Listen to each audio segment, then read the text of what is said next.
దేవుడికి దండాలు పెడితే తప్ప? జగన్మోహన్ రెడ్డి దేవుడికి దండం పెట్టడం వల్ల చంద్రబాబుకు వచ్చిన నష్టం ఏముందో నాకైతే అసలు అర్థం కావట్లేదు.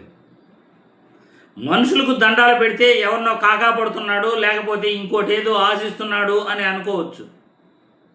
చంద్రబాబు నాయుడు గారేమో మోడీ గారికి వంగి వంగి దండాలు పెడతాడు. మరి జగన్మోహన్ రెడ్డి దేవుడికి దండాలు పెడితే తప్పు అంటున్నాడు. మరి చంద్రబాబు గారు ఏం మాట్లాడుతున్నారు ఒక్కసారి చూసిన తర్వాత మళ్ళీ దీనిపై మనం విశ్లేషించుకుందాం.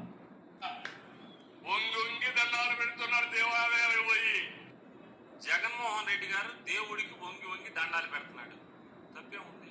అసలు మీరు మామూలుగా మోడీకి వంగి వంగి దండాలు పెడుతున్నారు కదా. మనిషి కదా మోడీ గారు. మోడీ గారు మనిషి, నీకన్నా వయసులో చిన్నవాడు, అనుభవంలో చిన్నవాడు అని మీరే చెప్పారు. మోడీ గారికి వంగి వంగి దండాలు పెడితే మీకు సిగ్గు లేనప్పుడు దేవుడికి దండం పెడతానికి జగన్ గారి సిగ్గు ఎందుకుండాలి? నువ్వు దేవాలయాల చుట్టూ తిరగాల్సిన పని లేదు. నిస్సిగ్గుగా, నిర్లజ్జగా నువ్వు క్రిస్టియన్వి, హిందువు దుగుడికి. మరి మీరెందుకు వెళ్తున్నారు? నెత్తి మీద టోపీ పెట్టుకుని నమాజ్ ఎందుకు చేస్తున్నారు?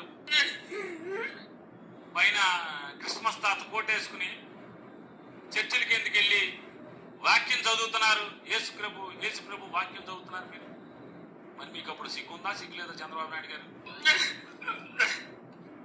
మీరు వంగి వంగి దండాలు పెడతారు కదా పాస్టర్లకి, ఏమనాలి అప్పుడు మిమ్మల్ని? వెంకటేశ్వర స్వామి లడ్డు తయారు చేసే నెయ్యిలో కల్తీ గట్టిగా పట్టుకుంటే ఇప్పుడు దొంగ నాటకాలు ఆడుతూ దేవాలయాల చుట్టూరు తిరుగుతున్నాడు. అట్లీస్ట్ దెన్ సీఎం అతని గురించి చెప్పాను, నేను చెప్పలేదే. ఆయన కూర్చొని చేయమంటాడు, ఈ లడ్లు కలపని ఎవరు సెన్స్ ఉన్నాడు, ఎవరు చెప్పడం మాట. ఈ రోజు కూడా చూసా, వంగి వంగి దండాలు పెడుతున్నాడు దేవాలయాలకు పోయి. చూశారుగా సోషల్ మీడియాలో వైరల్ అవుతున్న వీడియో. పేర్ని నాని గారు చంద్రబాబు నాయుడికి కౌంటర్ ఇస్తున్న వీడియో. చంద్రబాబు నాయుడు గెలికించుకుంటాడు, గెలికి మరి కౌంటర్ ఇప్పించుకోవటం ఆయనకు అలవాటే. చంద్రబాబు నాయుడు చర్చికి వెళ్తే తప్పులేదు, చర్చికి వెళ్ళి వ్యాఖ్యలు చదివితే తప్పులేదు, ఆయన మసీదుకి వెళ్తే తప్పులేదు. కానీ జగన్మోహన్ రెడ్డి దేవాలయాలకు వెళ్తే ఆయనకు ఇబ్బందిగా ఉంది. తిరుమల లడ్డులో కల్తీ అని అంటున్నాడు. తిరుమల లడ్డులో కల్తీ చేసిన దానివల్ల జగన్మోహన్ రెడ్డి భయపడి వెళ్తున్నాడా? ఆల్రెడీ శిక్ష విధించాడు దేవుడు, ఆ విషయం అందరికీ తెలుసు.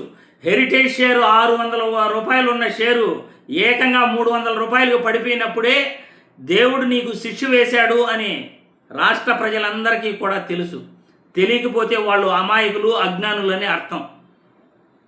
ఎప్పుడైతే నువ్వు తిరుమల లడ్డు గురించి రాజకీయం చేశావో, దేవుణ్ణి రాజకీయాల్లోకి లాగావో, ఒక్కసారిగా హెరిటేజ్ షేర్ 600 రూపాయల నుండి 300 రూపాయలకు పడిపోయింది. ఇంకా కూడా కంపెనీలపైన దేవుడు శిక్ష వేశాడు. ఇంకా వ్యక్తిగతంగా మీకు వేసే శిక్షలు పెండింగ్లో ఉన్నాయి. దేవుణ్ణి రాజకీయాల్లోకి లాగితే, మత విద్వేషాలు రెచ్చగొట్టే విధంగా మాట్లాడితే ఖచ్చితంగా ఆ దేవుడు శిక్షిస్తాడు అనేది జగన్మోహన్ రెడ్డి నమ్ముతాడు.